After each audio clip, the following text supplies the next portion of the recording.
నమస్తే, welcome to NXT G news. ఈనాటి వార్తా విశేషాలు. ప్రభుత్వ ఉపాధ్యాయులతో సమానంగా ప్రైవేటు ఉపాధ్యాయులకి ఎన్డీఏ కూటమి ప్రభుత్వం పాలనలో గౌరవం లభిస్తుందని గుంటూరు తూర్పు పశ్చిమ ఎమ్మెల్యేలు మహమ్మద్ నజర్ అహ్మద్, గల్లా మాధవి, ఎమ్మెల్సీ కెఎస్ లక్ష్మణరావు తెలిపారు. ఆ దిశగా రాష్ట్ర విద్యాశాఖ మంత్రి నారా లోకేష్ సానుకూలంగా ఉన్నారని చెప్పారు. సమాజానికి బాధ్యత కలిగిన పౌరుల్ని అందించడంలో ప్రైవేటు ఉపాధ్యాయుల కృషి మరవలేనిదని అన్నారు. ఆదివారం గుంటూరు ఏసీ కళాశాల ఆడిటోరియంలో southern private lecturers teachers organization ఆధ్వర్యంలో డాక్టర్ సర్వేపల్లి రాధాకృష్ణన్ జాతీయ ప్రతిభ పురస్కార కార్యక్రమం ఆడంబరంగా జరిగింది. ఈ కార్యక్రమంలో పాల్గొన్న ఎమ్మెల్యేలు నజీర్ అహ్మద్, గల్లా మాధవి, ఎమ్మెల్సీ కెఎస్ లక్ష్మణరావుని నిర్వాహకులు ఘనంగా సత్కరించారు. ఈ సందర్భంగా వారు మాట్లాడారు. ప్రైవేటు ఉపాధ్యాయుల్ని సన్మానించుకోవడం ఆనందంగా ఉందని అన్నారు. ప్రైవేటు ఉపాధ్యాయుల సంక్షేమం కోసం ఎలాంటి కార్యక్రమాలు చేపట్టాలో రాష్ట్ర ప్రభుత్వం ఆలోచన చేస్తుందని వివరించారు. ఈ కార్యక్రమంలో ఎస్పీ ఎల్టీఓ నాయకులు కాటూరి వెంకటేశ్వరరావు, కన్నా మాస్టర్, మేకల రవీంద్రబాబు, ఏసీ కళాశాల ప్రిన్సిపల్ మోజేష్, అమృత వర్షిని తదితరులు పాల్గొన్నారు.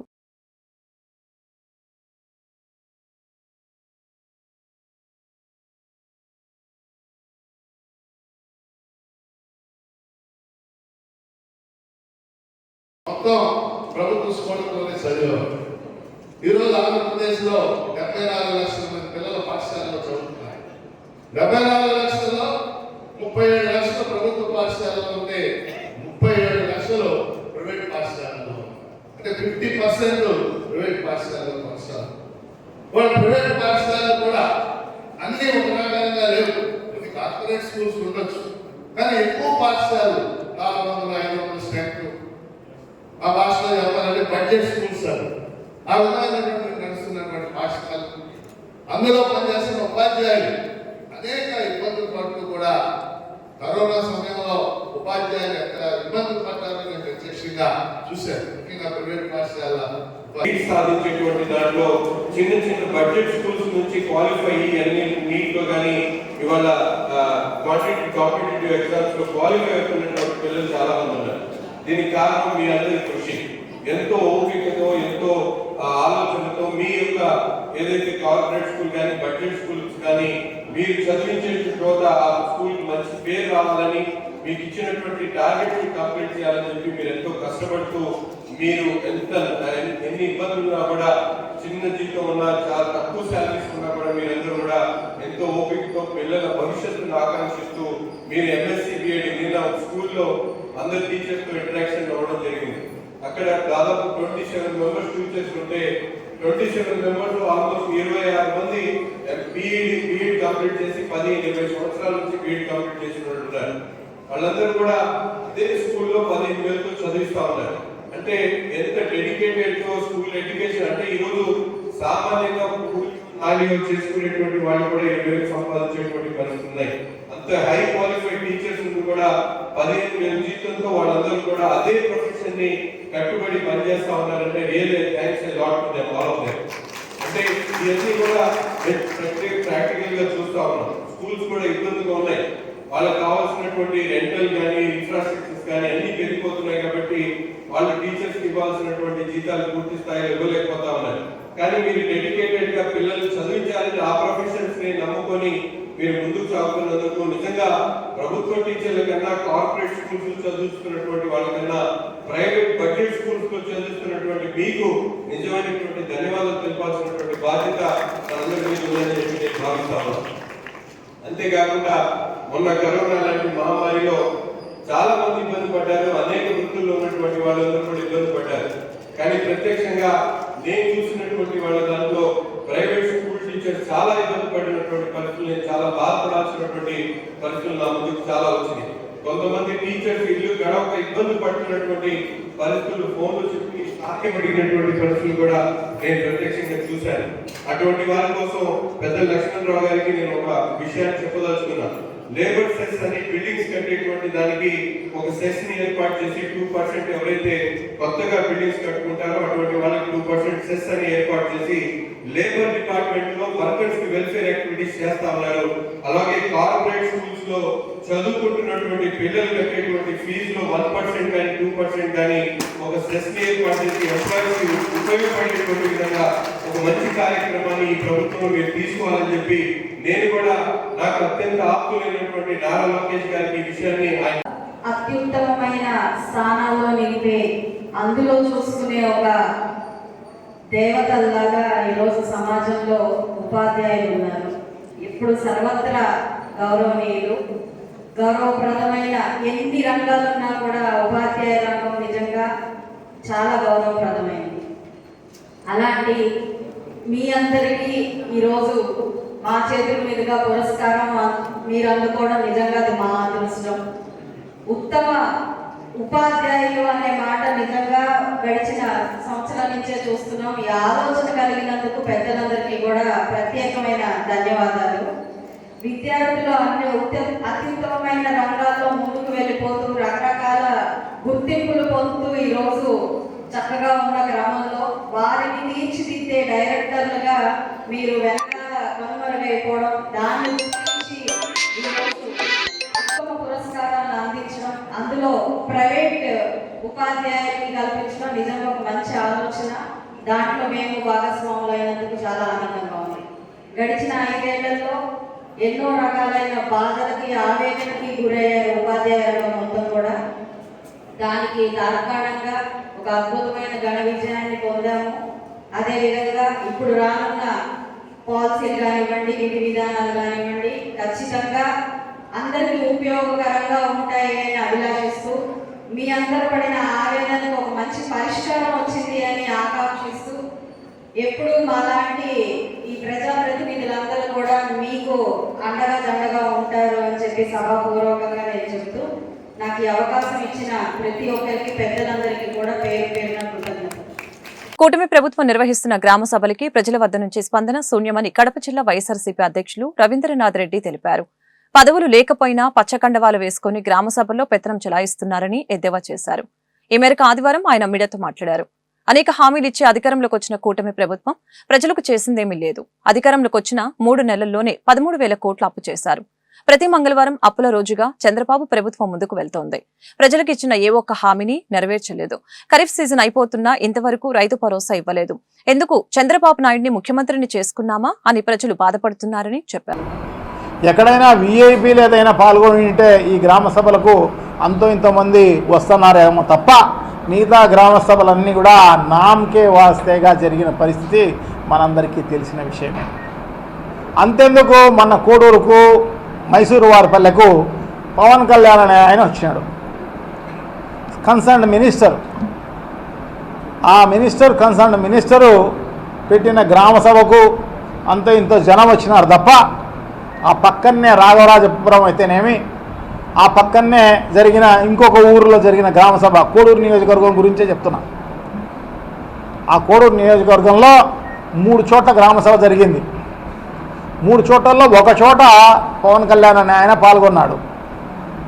మిగతా 2 చోట్ల 20 మంది కూడా పాల్గొన్న పరిస్థితి లేదు. నేను కావాలంటే ఫోటోలు కూడా ఇస్తాను. దీనికోసము పెద్ద ఎత్తున సోషల్ మీడియాలోనూ మిగతా చోట్ల అన్ని మీడియాల్లోనూ పెద్ద ఎత్తున తెలుగుదేశం పార్టీ చంకలు గుద్దుకునే కార్యక్రమం బ్రహ్మాండంగా గ్రామ సభలు జరుగుతున్నాయి, కొత్తగా ఏదో వినూత్నంగా జరుగుతున్నాయి అని చెప్పేసి చెప్పుకున్న పరిస్థితి అన్నమాట. ఇది కూడా మార్చి 28వ తారీఖు సెంట్రల్ గవర్నమెంటు మన స్టేట్ గవర్నమెంట్లకు ఈ 16th ఫైనాన్స్ ఇచ్చే పరిస్థితి ఆనవాయితీ. అది 16th ఫైనాన్స్కు సంబంధించి అది కూడా డైరెక్ట్గా గ్రామ పంచాయతీల అకౌంట్లలోనూ, జిల్లా పరిషత్ అకౌంట్లోనూ, మండలంలో అకౌంట్లలోనూ, అర్బన్లోనూ, మున్సిపాలిటీలు అయితేనేమి, కార్పొరేషన్లు అయితేనేమి అన్ని చోట్లకు వేసే ఆనవాయితీ మార్చి 28వ తారీఖు గతంలో ఉండినది. ఎగువ నుంచి వస్తున్న వరద ప్రవాహంతో నాగార్జున సాగర్ జలాశయం నిండుకుండని తలపిస్తోంది. దీంతో 2 క్రస్ట్ గేట్లు ఎత్తి నీటిని 16,200 క్యూసెక్ల నీటిని దిగువకు విడుదల చేస్తున్నారు. నాగార్జున సాగర్ ప్రస్తుత పూర్తి స్థాయి నీటి మట్టం 590 అడుగులుగా ఉంది. ప్రాజెక్టు ప్రస్తుత పూర్తి నిల్వ సామర్థ్యం 312.50 టీఎంసీలుగా నమోదైంది. మరొక వైపు శ్రీరామ్ సాగర్ ప్రాజెక్టుకి 31,202 క్యూసెక్ల వరద ప్రవాహం వచ్చి చేరుతుంది. ప్రాజెక్టు పూర్తి స్థాయి నీటి మట్టం 1,091 అడుగులు కాగా ప్రస్తుత నీటి మట్టం 1,083 అడుగులుగా నమోదైంది. పూర్తి స్థాయి నీటి నిల్వ సామర్థ్యం 80.5 టీఎంసీలు కాగా ప్రస్తుతం 53.620 టీఎంసీలుగా ఉంది.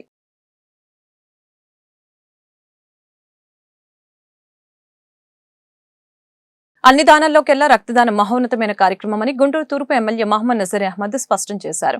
ప్రాణాపాయ స్థితిలో ఉన్న వ్యక్తికి పునర్జన్మనిచ్చే శక్తి రక్తదానాన్ని చేసిన వ్యక్తికి మాత్రమే ఉందని చెప్పారు. సామాజిక దృక్పథంతో ప్రముఖ న్యూరాలజిస్టు డాక్టర్ బి చంద్రశేఖర్ తన తమ్ముడు డాక్టర్ రవికుమార్ సంస్మరణార్థం పలు సేవా కార్యక్రమాలు నిర్వహించడం అభినందనీయమని కొనియాడారు. రవి హెల్పింగ్ హ్యాండ్స్ ట్రస్ట్ వారి సౌజన్యంతో శ్రీ బాలాజీ హాస్పిటల్స్ ఆధ్వర్యంలో డాక్టర్ బి చంద్రశేఖర్ పర్యవేక్షణలో గుంటూరు లాలాపేట ట్రైనింగ్ స్కూల్లో స్వచ్ఛంద మెగా రక్తదాన శిబిరం ఆదివారం జరిగింది. ఈ కార్యక్రమాన్ని ఎమ్మెల్యే నజీర్ అహ్మద్ ప్రారంభించారు. తొలుత దివంగత డాక్టర్ రవికుమార్ చిత్రపటానికి ఎమ్మెల్యే పూలమాలలు వేసి ఘనంగా నివాళులర్పించారు. అనంతరం ఎమ్మెల్యే బ్లడ్ డొనేషన్ చేసిన వారికి సర్టిఫికెట్స్ ప్రదానం చేశారు. ఈ మేరకు ఎమ్మెల్యే నజీర్ అహ్మద్ మీడియాతో మాట్లాడారు. సమాజ సేవ సమాజానికి బాధ్యతగా ప్రతి ఒక్కరూ స్వీకరించాలని కోరారు. రవి హెల్పింగ్ హ్యాండ్స్ ట్రస్ట్ ఆధ్వర్యంలో అనేక సేవా కార్యక్రమాలు నిరంతరాయంగా కొనసాగటం గొప్ప విషయమని చెప్పారు. అందరికీ నమస్కారం, వెరీ గుడ్ మార్నింగ్. ఈరోజు శ్రీ బాలాజీ హాస్పిటల్స్ ఎండి గారు డాక్టర్ చంద్రశేఖర్ గారు వారి బ్రదర్ 2008లో గౌతమి ఎక్స్ప్రెస్ ఫైర్ యాక్సిడెంట్లో చనిపోయినప్పటి నుంచి తన తమ్ముడి అన్నగారి జ్ఞాపకార్థం ప్రతి సంవత్సరం కూడా సేవా కార్యక్రమాల ద్వారా ఆయన గుర్తు చేసుకుంటున్నటువంటి పరిస్థితులు చాలా సంతోషంగా. ఎందుకంటే చనిపోయిన వ్యక్తి గురించి మర్చిపోయి గుళ్ళకో లేకపోతే దేవాలయాలకో సహాయం చేయడం అంతవరకు మేమందరం కూడా చూస్తూ ఉన్నాం. కానీ ఒక బ్రదర్గా హెల్పింగ్ హ్యాండ్స్ పేరుతో ప్రతి సంవత్సరం కూడా పెద్ద ఎత్తున బ్లడ్ డొనేషన్ క్యాంప్ని పెట్టి అవసరమైనటువంటి వారికి రక్త సహాయం చేయడం, అంతేకాకుండా వైద్య సదుపాయాలు కల్పించడం, ఫ్రీ మెడికల్ క్యాంప్స్ పెట్టడం, ఇవన్నీ కూడా డాక్టర్ చంద్రశేఖర్ గారు ఆయన కష్టపడి చదువుకొని ఇంత పెద్ద స్థాయికి వచ్చినప్పుడు కూడా నిత్యం కూడా ఈ ప్రాంత ప్రజలకు సేవ చేయాలన్న ఆలోచనతో నిత్యం మెడికల్ క్యాంప్స్ అలాగే బ్లడ్ డొనేషన్ క్యాంప్స్ ఏర్పాటు చేస్తున్నందుకు చంద్రశేఖర్ గారికి అలాగే వారి కుటుంబ సభ్యులందరికీ కూడా హృదయపూర్వకమైనటువంటి ధన్యవాదాలు తెలుపుతూ, ముఖ్యంగా చనిపోయినటువంటి డాక్టర్ రవికుమార్ గారికి భగవంతుడు ఆయనకి ఘనమైనటువంటి నివాళులు అర్పిస్తూ భగవంతుడు ఆయనకి పరలోకాలు కూడా మంచి పొజిషన్ కల్పించాలని మనస్ఫూర్తిగా కోరుకుంటాను. మా అన్నయ్య గారైన డాక్టర్ రవికుమార్ గారు 2008లో గౌతమి ఫైర్ యాక్సిడెంట్లో చనిపోయారు. అప్పటి నుంచి కూడా ఆయన పేరు మీద ఏదో ఒక సేవా కార్యక్రమాలు స్టార్ట్ చేద్దామని గత సంవత్సరం 2023న రవి హెల్పింగ్ హ్యాండ్స్ ట్రస్ట్ అనేది స్థాపించడం జరిగింది. దాని తర్వాత ప్రతి నెల కూడా ఏదో ఒక సేవా కార్యక్రమం స్కూల్ పిల్లలకు కానీ వయోవృద్ధులకు కానీ పిల్లలకు కానీ అందరికీ సేవా కార్యక్రమాలు చేస్తున్నాము.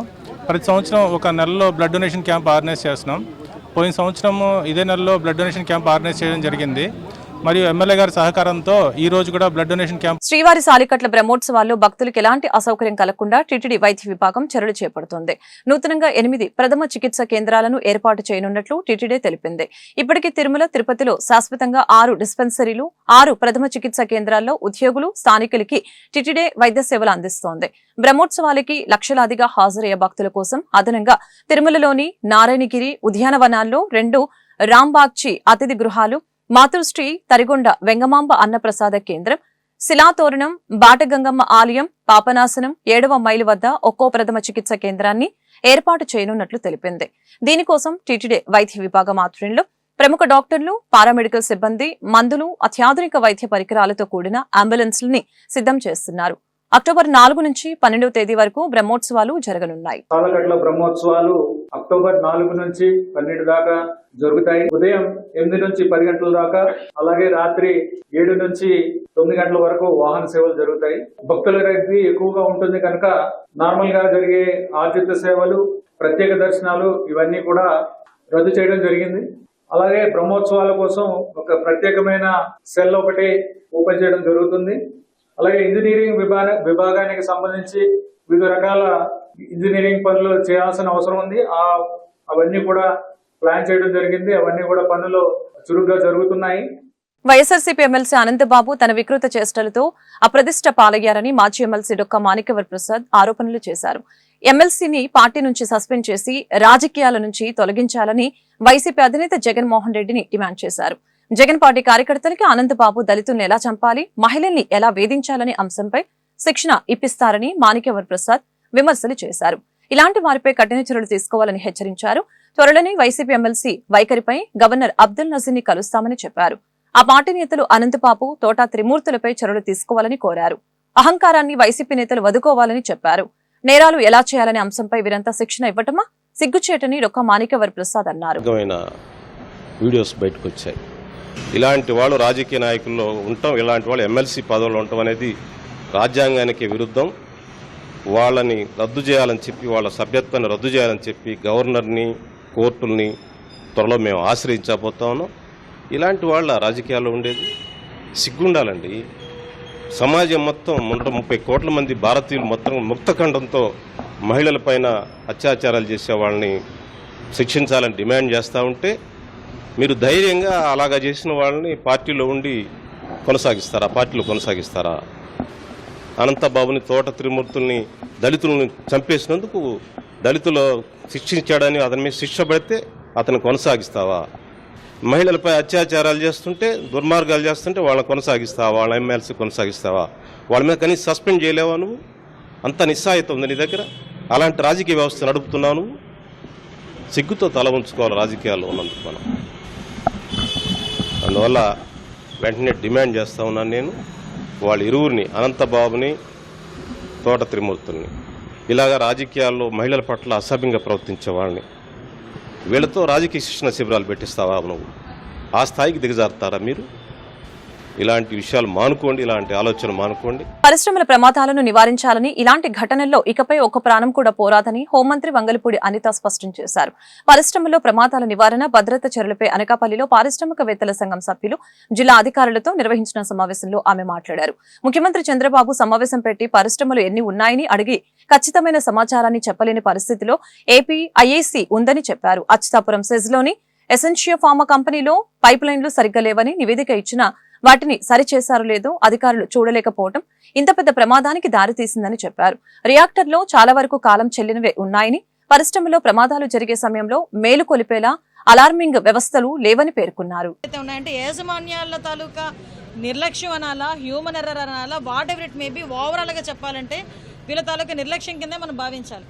ఎందుకంటే అక్కడ ఫ్లాంబుల్ ఉంది, అక్కడ ఫ్లేమ్ అవుతుంది, ఫైర్ అయ్యే అవకాశం ఉంది అనుకునేటప్పుడు డెఫినెట్గా వాళ్ళకి ఆ సూట్స్ ఇవ్వాలి. వేసుకునేటట్టుగా పర్యవేక్షించాల్సిన బాధ్యత కూడా యాజమాన్యాల మీద ఉంది. ఈరోజు అక్కడ ఫైర్ అవుతుంది, లేకపోతే అక్కడ మనకి రెడ్ జోన్లో ఉంది ఆ ఏరియా అనేటప్పుడు డెఫినెట్గా లోపలికి వెళ్ళేటప్పుడు ఆ ప్రికాషన్స్ తీసుకొని, హెల్మెట్స్ కానీ, అదేవిధంగా వాళ్ళకి సూట్స్ కానీ అవన్నీ ప్రికాషన్స్ తీసుకొని ఉంటే ఈరోజు ఇంత ప్రమాదం జరిగి ఉండేది కాదు. ఈరోజు ప్రాణాలతో నిజంగాన కొట్టుమిట్ట ఆడుతున్నారు. వాళ్ళని చూస్తే కడుపు రగిలిపోయింది నిజంగా. ఏంటి వాళ్ళ పరిస్థితి? ఎవరు చేసిన పొరపాటు? ఎవరో చేసిన పొరపాటుకి వీళ్ళు ఈరోజు హాస్పిటలైజ్ అవ్వడం ఏంటి, వాళ్ళ కుటుంబాల్లో ఇబ్బంది పడడం ఏంటి? ఒక ఇండస్ట్రియల్ అందరితోని కూడా ఒక ప్రికాషన్స్ వైజ్, సేఫ్టీ వైజ్ ఒక మీటింగ్ పెట్టుకొని వీలైతే ఇండస్ట్రియల్ ఎక్స్పర్ట్స్ని కూడా పిలిపించి ఇక్కడ వాళ్ళకందరికీ కూడా అసలు సేఫ్టీ మేనేజ్మెంట్ ఎలా చేయాలి, సేఫ్టీ ఆడిటింగ్స్ పరిస్థితి ఏంటి, at the same time fire పరిస్థితి ఏంటి, ఇవన్నీ కూడా ప్రికాషన్స్ తీసుకొని వాళ్ళకి క్లియర్ ఇన్స్ట్రక్షన్ ఇచ్చి వెళ్తాం. కానీ ఒకటి మాత్రం చాలా క్లియర్గా చెప్తానండి, యాజమాన్యాల వైఫల్యాల వల్ల కానీ, నిర్లక్ష్యాల వల్ల కానీ ఏ ఒక్క ప్రాణం కూడా పోయడానికి వీల్లేదు. వైసీపీ ఎమ్మెల్సీ అనంతబాబు మహిళతో వీడియో కాల్లో అభ్యంతరకరంగా ప్రవర్తించిన తీరు సిగ్గుచేటని రంపచోడవరం ఎమ్మెల్యే శిరీష మండిపడ్డారు. ఇటీవల వైసీపీ ముఖ్య నేతలు వ్యవహరిస్తున్న తీరు సభ్య సమాజం తలదించుకునేలా ఉందని ఆగ్రహం వ్యక్తం చేశారు. వైసీపీ నేతలు మహిళల్ని కించపరిచేలా వ్యవహరిస్తూ ఉంటే ఆ పార్టీ అధ్యక్షుడు జగన్ ఏం చేస్తున్నారని నిలదీశారు. మహిళలకి వైసీపీ ఇచ్చే గౌరవం ఇదేనా అని ప్రశ్నించారు.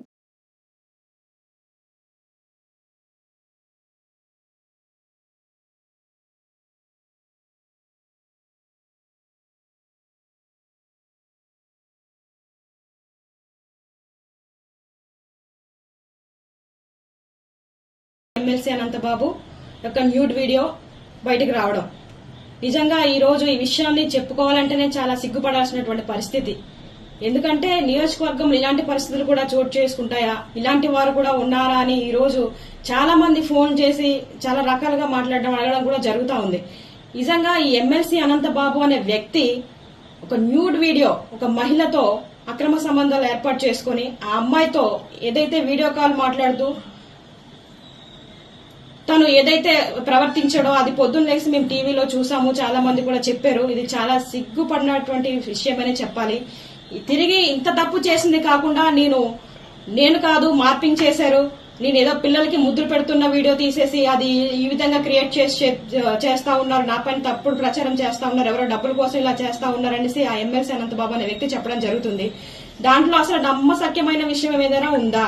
టీవీలో మనం చూసాము, అతని మెడపై ఉన్న చైను, అతను వాడుతున్నటువంటి చేయికి వేసుకున్న ఉంగరాలు సేమ్ వీడియోలో ఏ అయితే ఉన్నాయో అక్కడ ప్రజెంట్ ఇప్పుడు ఆయన వేసుకుని తిరుగుతా ఉన్నాడు. అక్కడ మార్పింగ్ చేయడానికి ఏమాత్రం లేదు. ఎందుకంటే సేమ్ ఒక వ్యక్తి నిజంగా ఏ విధంగా అయితే వీడియోలో మాట్లాడి ఏ విధంగా అయితే వ్యవహరిస్తాడో ఆ విధంగానే ఉంది. కాబట్టి ఇది న్యూడ్ వీడియో అనేది వాస్తవమే, ఖచ్చితంగా ఇది ఫేక్ అయితే కాదు, ఇది మార్పింగ్ చేసిన వీడియో అయితే కాదు. ఎందుకంటే ఇంత ఖచ్చితంగా చెప్తా ఉన్నాను, గత 10 సంవత్సరాల నుంచి అనంతబాబు అనే వ్యక్తి ఈ విధంగానే వ్యవహరిస్తా ఉన్నాడు. ఈ వార్తలు ఇంతటితో సమాప్తం. మరొక బులెటిన్లో మళ్ళీ కలుద్దాం. నమస్కారం.